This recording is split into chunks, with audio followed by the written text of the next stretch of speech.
Então a gente vai falar agora da Portuguesa e é isso aí. Eu estou na linha agora com o jornalista e conselheiro da Lusa, Lucas Barbano Ventura, que nós vamos falar brevemente aqui sobre a situação da Portuguesa, que infelizmente está fazendo um mau começo de Série A2.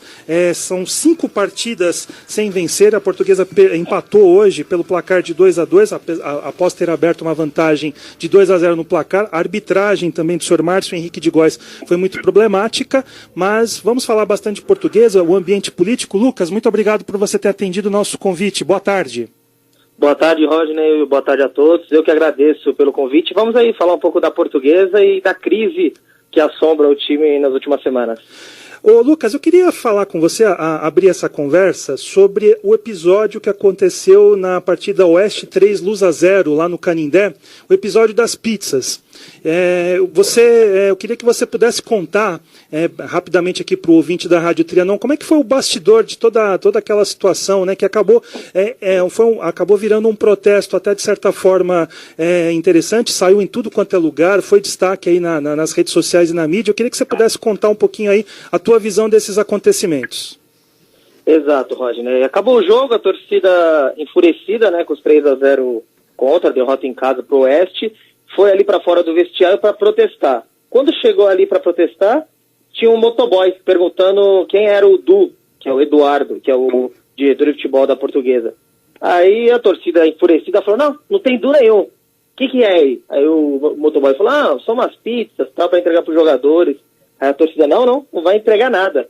Juntou dinheiro de todo mundo ali, a torcida deu pro motoboy R$350, e 300 reais, deu pro motoboy cada pizza, era R$30, eram 10 pizzas, e a torcida ficou com a pizza. Deu 4 para os funcionários do clube, mas não jogador, funcionários bilheteiro, faxineira, e a torcida ficou com 6. Todo mundo comeu, e na hora que eu saí eu vi a situação. Aí eu acabei tirando foto, fiz a matéria e foi parar até no New York Times. É verdade. Realmente é um fato inusitado que correu o mundo, né, graças à velocidade Sim. da internet. Uma outra coisa também que aconteceu nessa semana na Portuguesa, nós tivemos aí a entrevista coletiva do presidente Alexandre Barros. Eu estou aqui com o seu portal aberto, netlusa.com.br, e ele diz aqui, não vou renunciar. Não foi uma entrevista coletiva tranquila, muitos protestos aí das torcidas organizadas da Portuguesa, Leões da Fabulosa. Eu queria que você fizesse uma avaliação sobre o mandato do presidente Alexandre Barros, qual é a sua visão acerca desse presidente que saiu da imprensa, saiu de pedra, ao meu ver, e foi passar a ser vidraça. Exatamente. A situação da Portuguesa é muito complicada e a do Alexandre Barros também. Como você disse, ele era pedra. Ele era repórter que criticava Manuel da Lupa, Ilídio Lico, José Luiz e principalmente Jorge Gonçalves. E aí ele virou presidente e virou vidraça. Então, ele não está sabendo lidar com a situação. Quando ele se candidatou, eu torci para o Alexandre Barros, porque era entre ele e o Marco Antônio Teixeira Duarte, que faz parte do grupo do Ilídio Lico e tudo mais. Então eu torci para Alexandre Barros. E porque eu pensei, ele sabe como funciona. Ele está lá no clube há um bom tempo, acompanha todos os presidentes, mas não é isso que está acontecendo. Ele não está sabendo lidar com o jogador, com o ego do jogador, porque o Alexandre ele tem um ego muito, muito grande. E ele não está sabendo lidar com o jogador, com a diretoria. É óbvio que eu não concordo com a renúncia. Eu não concordo porque a Portuguesa, na última gestão do Ilídio Lico, teve 4 ou 5 presidentes. Em uma gestão só, em 3 anos, 4 ou 5 presidentes. Então eu acho que ele tem que continuar até o final da gestão, até o final do ano que vem. Mas ele precisa corrigir algumas coisas porque ele não está sabendo lidar com uma administração do clube. O Fabão, por exemplo, ele é um zagueiro da Portuguesa, foi afastado nessa semana, não jogou hoje contra o Votuporanguense, porque ele liderou a greve. E o salário dele estava em dia. Ele estava liderando a greve pelos outros jogadores. Mas vai afastar por isso? São umas coisas que não dá para entender. Ele não está sabendo gerir e ele tem que corrigir isso. Senão a Portuguesa vai cair para 3, não vai conseguir jogar a Série D, vai ficar bem difícil, Rodney. E dá tempo para fazer esse tipo de correção, Lucas? Eu acho que dá, porque ele está no meio do mandato ainda, mas ele precisa correr logo. Senão daqui a pouco acaba o mandato dele e ele não tem mais nada. Porque ele já perdeu a oportunidade de uma Série D. Ele não classificou na primeira fase, uma primeira fase fácil, muito fácil. A Portuguesa perdeu para a Esportiva Capixaba. Na Copa Paulista do ano passado foi eliminado na semifinal. Na Série A2 do ano passado quase foi rebaixado, não foi rebaixado pelo critério de vitórias, porque tinha o mesmo número de pontos do Velo Clube. E na Copa do Brasil a Portuguesa já não joga mais. Ano passado foi o último ano, ele disse que a Portuguesa ia jogar esse ano, mas não joga, porque ela caiu muito no ranking. O ranking pega os últimos 5 anos das competições nacionais, e a Portuguesa cada ano está piorando, né? Então por isso não jogou, mas eu acho que dá tempo, mas ele precisa abrir os olhos, aceitar a ajuda das pessoas, porque sozinho ele não vai conseguir nada. Pois é, além de tudo isso, né, de tudo isso que você tem falado, a entrevista coletiva, os protestos da torcida, a questão das pizzas, nós também tivemos aí a saída do técnico Guilherme Alves, que veio no começo do ano, acabou sucumbindo aí aos maus resultados, até mesmo ao mau futebol que a Lusa tem apresentado. Eu também tenho acompanhado aí alguns jogos da Portuguesa, e tem aqui alguns nomes na mesa, alguns nomes que estão sendo muito comentados para assumir o comando técnico da Lusa. O PC Guzmão, Wagner Benazzi, mais uma vez que voltaria aí para o clube, Paulinho Kobayashi. O que você acha desses nomes e o que você achou do trabalho do Guilherme Alves, desse breve trabalho dele aí? Começando pela última questão sobre o Guilherme Alves, eu acho que ele é muito bom treinador, ainda acho. Ele sabe montar equipes, só que ele viu que na Portuguesa é meio complicado. O Guilherme é muito profissional. E a Portuguesa, infelizmente, hoje não é muito profissional a gestão dela. Então, ele sofreu. Tanto que ele só estava esperando receber os atrasados, que aconteceu na terça-feira, para pedir demissão. Ele falou, não quero multa, não quero nada, não precisa pagar nada. Tanto que a Portuguesa só pagou até ontem, a semana toda, e não tem multa nenhuma, porque ele quis sair. Porque ele viu como é a situação.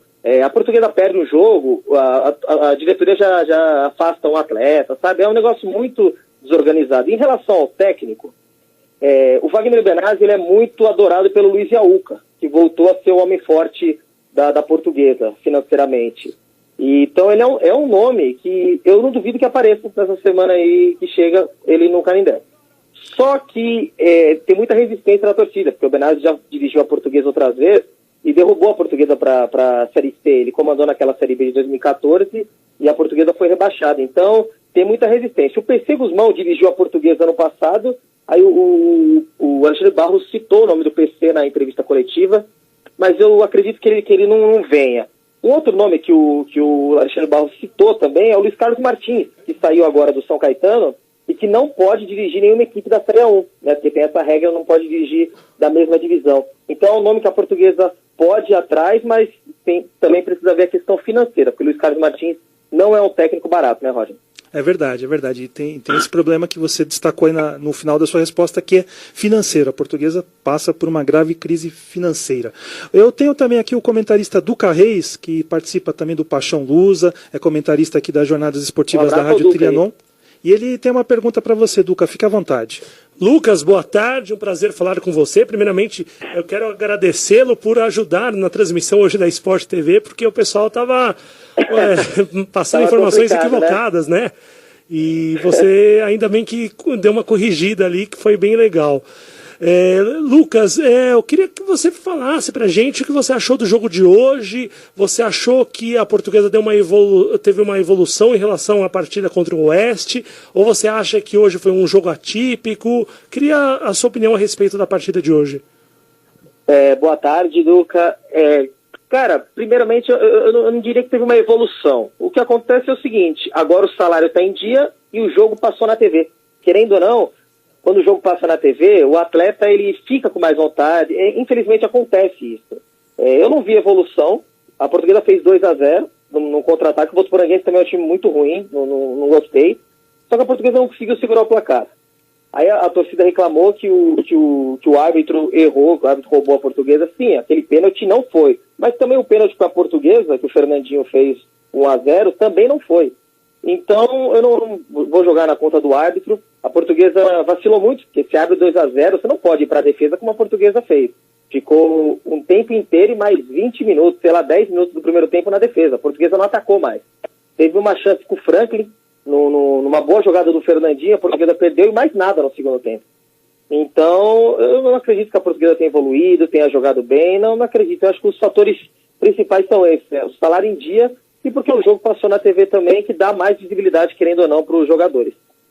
Pois é, só para destacar, o nome do árbitro da partida de hoje entre Votuporanguense e Portuguesa foi o senhor Márcio Henrique de Góes, uma arbitragem muito contestada, errou para os dois lados, né? Isso aí o Lucas acabou de destacar. Rapidamente, Lucas, só para voltar aqui nos nomes dos técnicos que se comentam aí para treinar a Lusa, não sei se a comparação ela pode ser exagerada, mas eu acho que o Benazzi hoje está para a Portuguesa o que o Celso Roth está para o futebol gaúcho, né? Sempre que tem uma crise lá em Grêmio Internacional, o nome do Celso Roth é levantado, ele acaba indo trabalhar num desses dois clubes, dá um jeito e depois vai embora. Não sei se de repente essa comparação pode ser aplicada ao caso do Benazzi na Lusa, né? Com certeza cabe. E não só o Benazzi, a Portuguesa tem 3 técnicos que quando qualquer treinador é demitido, eles são especulados. Benazzi, Jorginho e Estevão Soares. Esses 3 são os novos Candinho, digamos assim, porque o Candinho, antigamente, quando qualquer técnico saía, era o Candinho, por causa do que ele fez em 96, em 98. Esses 3 atualmente, sempre. Sai um técnico, eles estão cogitados. Só que acredito que o Estevão não vai voltar, porque ele voltou 2 vezes nos últimos anos. O Jorginho também não, porque ele foi mal na Guaça desse ano, não fez nenhum trabalho bom depois da Barcelona de 2011, então ele tem uma certa rejeição. Mas desses 3, o Benazzi eu acho que entre os 3 é o com mais chance de voltar, mas não quer dizer também que o Benazzi vá voltar. Isso depende de muitas coisas, mas eu não duvidaria se o Benazzi chegasse na Portuguesa semana que vem por indicação do Luiz Yaúca. Vamos agora a mais uma questão do Duca Reis. Lucas, o Felipe Manuel tinha sido afastado, de repente voltou. Você acha que isso pode acontecer com o Fabão também? Olha, eu não duvido, viu? Eu não duvido, porque o Felipe Manuel, o Alexandre Barros explicou. Quem tinha afastado era o Guilherme. Guilherme Alves afastou o volante, porque, segundo o Guilherme, ele não estava rendendo à altura, não estava se esforçando. Então, afastou e a diretoria tentou fazer um acordo. O jogador não aceitou. Com a saída do Guilherme, reintegrou o Felipe Manuel, tanto que jogou hoje. Foi substituído no intervalo. Então, eu não duvido que aconteça isso com o Fabão também, principalmente porque, na minha opinião, ele é o melhor zagueiro. Ele é o melhor zagueiro, ele e o Léo Coelho na zaga até os últimos jogos estava bem, o problema não era a defesa, não sei nem porque mudou hoje. Hoje foi Gabriel e Marcos Vinícius. Então eu não duvido que o Fabão volte nos próximos jogos. A Portuguesa é assim, o jogador é afastado, mas deixa ele ali, que daqui a pouco ele aparece do nada no time titular. É verdade. O Lucas, teve também a saída do William Batoré, né? O William Batoré que foi contratado para ser o comandante de ataque aí da Portuguesa. Ele apareceu acima do peso e agora pediu para sair. Como que você avalia essa situação desse jogador? A situação do Batoré é bem difícil também. Quando ele chegou, eu gostei muito, porque ele, querendo ou não, é um matador, faz gol, e na Série A2, que é uma competição mais fraca, eu imaginava que ele faria muitos gols. Mas não foi o que aconteceu. Ele chegou muito acima do peso, muito mesmo. Era nítido.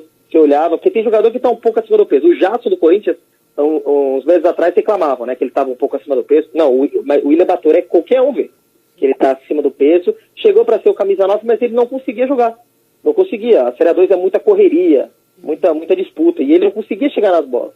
E aí ele pediu para a diretoria, alegou problemas pessoais e pediu para sair. Pode ser também que seja algum problema pessoal, mas eu acho também que ele percebeu que não ia conseguir render e pediu para sair. Eu lamento, porque eu achava ele muito bom jogador, mas vendo a situação dele fisicamente, não dá para segurar na Portuguesa. O problema é que as inscrições do Campeonato Paulista, né, da Série A2. É um jogador a menos, uma posição lá que está ocupada e que não vai ser preenchida por nenhum outro, né? É verdade, o que é uma pena. Bom, Lucas, eu quero agradecer a sua participação, por falar um pouquinho aqui da Portuguesa. A gente sempre acompanha a simpática equipe do Canindé, sempre que possível nós estamos lá para acompanhar esses jogos. Eu quero agradecer a sua participação e deixar o convite aberto para que você volte outras vezes. Valeu, agradeço aí, estou à disposição sempre da Zeanon aí para participar e falar da Portuguesa, que eu sou torcedor da Portuguesa, conselheiro da Portuguesa, e sei que muita gente gosta da Portuguesa, é um time muito simpático, então estou sempre à disposição para vocês aí, tá bom? Obrigado então, boa tarde, Lucas. Boa tarde, um abraço. Então nós conversamos aqui com o Lucas Barbano Ventura, que é conselheiro da Portuguesa e também editor do site netlusa.com.br, um site que, como o próprio nome já deixa subentendido, tem amplas informações sobre a Lusa, né, meu caro Duca? Realmente lamentável toda essa situação, é uma pena que isso aconteça, a gente imagina que a Lusa...